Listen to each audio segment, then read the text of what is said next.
again.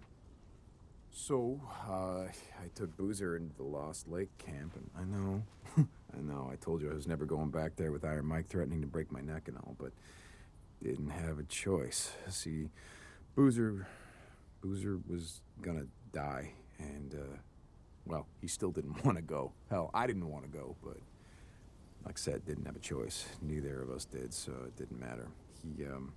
He lost the arm anyway, and now he's stuck. I mean, we're stuck. Goddamn Skizzo. You know, I can't remember if I told you about this clown, but he's the kind of asshole that's glad all this shit went down.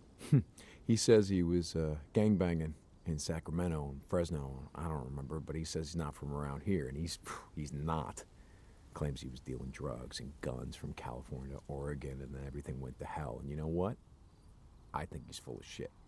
To me, he kind of looks like a frat boy, like he was on the lacrosse team peddling sodas at a mini mart. Or no, man. He would have he would have had a cushy job at his old man's accounting firm, making copies and getting everyone their morning coffee. You know, making more in a day than I ever made in a week.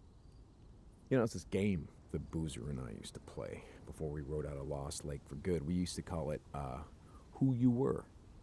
You know, we'd look at someone, we'd try to guess who they were before the shit went down, you know.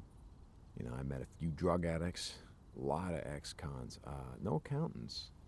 So that makes sense if you think about it. First couple of weeks after the shit went down, I mean, Jesus, that was a freak show.